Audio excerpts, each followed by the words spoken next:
Have you ever wondered what happens to your business when a problem you thought was far away suddenly arrives at your warehouse, on your fuel bill, and in your customers' behavior all at once? That is how real crises work. They do not arrive politely. They do not check if this is a good quarter for you. A conflict in the Middle East does not stay in the Middle East. It travels.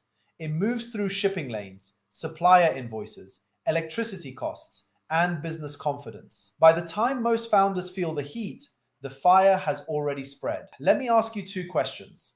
If a major oil shock hits in 2026, would your business absorb that pressure calmly, or would it force you into rush decisions you do not want to make? And if the next global disruption feels like a recession in your accounts and your logistics, do you already know what you would cut, what you would protect, and where you would move first? What if an ancient pattern could give you a preview of tomorrow's headlines? Imagine this. A conflict erupts, igniting a global economic firestorm and leading to a massive 2026 oil crisis.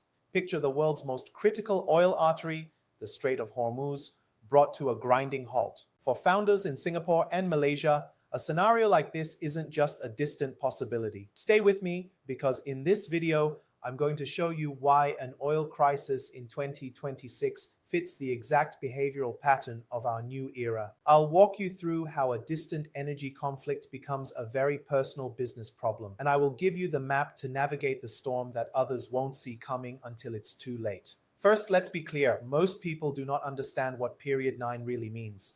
They hear age of fire and they get mystical or vague, which is useless if you're trying to run a company. Period 9 is not a slogan, it is a change in the world's rhythm. For the last 20 years, we were in an Earth period. The environment favored stability, property, and slow, steady growth. The operating rhythm supported things that were solid and built to last. That era is over. We are now in period 9, and fire behaves very differently. Fire moves, fire spreads, fire exposes what is hidden, it amplifies speed, reaction, technology, and conflict. When people say the world suddenly feels louder, faster, and less patient, they are not imagining it. That is fire at work. It closes the gap between an action and its consequence, making everything feel less forgiving. Now place the year 2026 inside this environment. 2026 is the fire horse year. That means you have fire in the background for the 20-year cycle and fire in the foreground for the year itself. It's fire on top of fire. This doesn't mean the world burns down. It means the heat gets turned up, impatience rises, and sensitive issues become easier to trigger. We are not predicting a single event. We are using metaphysics for what it is, pattern recognition. In 2026, the environment supports events involving compressed consequences, economic shocks, and strategic choke points. Now let's apply that to oil. Oil is not just a commodity, it is movement. It is industrial confidence. When oil prices move violently, the problem doesn't stay in the energy sector. It leaks into logistics, food production, manufacturing, and public mood. A major conflict that threatens oil flow through a choke point like the Strait of Hormuz isn't an energy issue. It is a system-wide price pressure event. This is the oil fire war, and it is a perfect manifestation of a period 9 pattern. This is where founders make a huge mistake.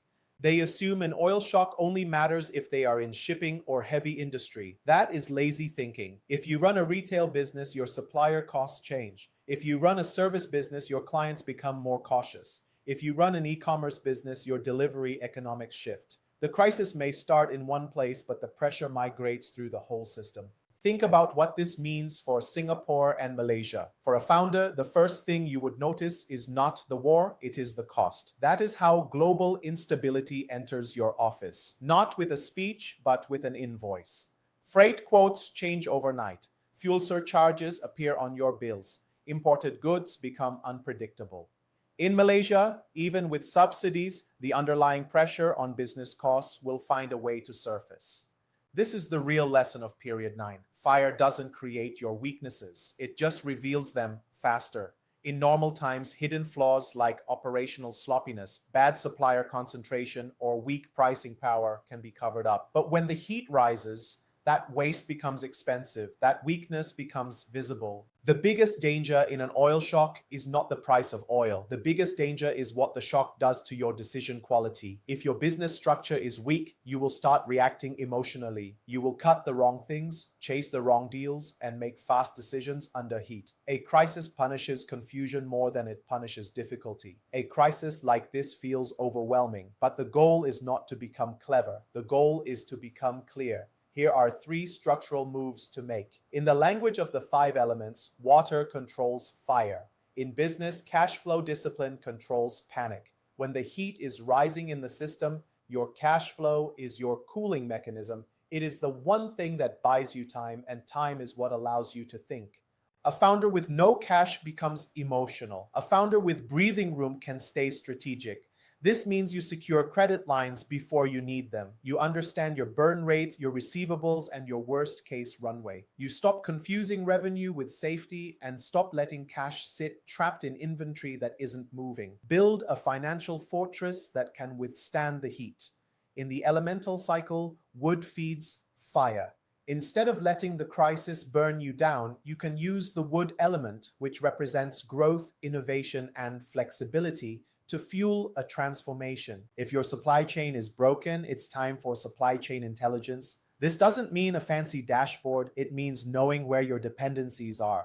Which suppliers are critical, which routes are exposed, which products have no margin when freight costs rise. Many founders have habits, not strategies. They buy from the same people and use the same routes because it worked before. The world is no longer rewarding businesses that only function in normal conditions. It is rewarding those built for stress. These strategies are just the start. If you're serious about turning this crisis into a competitive advantage instead of a liability, I've created a webinar that goes deeper. We cover specific industry strategies for Singapore and Malaysia and a timeline of what to expect. This is the deep dive roadmap for founders who want to lead, not react. Click the link in the description to register. Business model honesty. You cannot put out the fire of period 9, so you must learn to command it. The fire element exposes everything, and that includes your business model. This is the moment for pricing power and honesty. A crisis forces you to confront whether customers truly value what you sell. If your costs rise and you cannot pass any of that on, it's not a finance issue.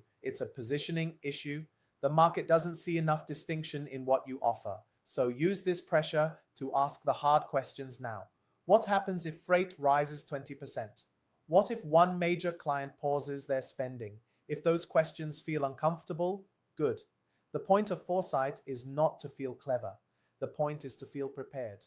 Double down on digital transformation and AI to create new efficiencies, cutting your reliance on the physical infrastructure that is most vulnerable to this kind of shock. The world's rhythm has changed. The stable, predictable era is a memory. We are in the fast, fiery, and volatile reality of period 9. A 2026 oil crisis would not be a random event, but the fulfillment of a pattern, the first great test of this new era. For founders, the potential pain is real. But remember the 3 strategies. Control your cash with water, innovate your structure with wood, and command the new reality with fire. The fire of this era will either consume your business or forge it into something stronger. That choice does not come down to luck. It comes from foresight. Some founders will use this as an excuse. Others will use it as a mirror to quietly build the next version of their business while the world is distracted. So let me bring this home. The real question is not whether there will be headlines. The real question is whether your business model, your cash discipline, and your decision quality are built for a world where shocks move faster than before. You now have the map. Your next move is up to you. Thank you for watching. If this video gave you a new perspective, please like, subscribe, and share it with another founder who needs to hear this. Comment below with the one step you're taking this week to prepare your business for the age of fire.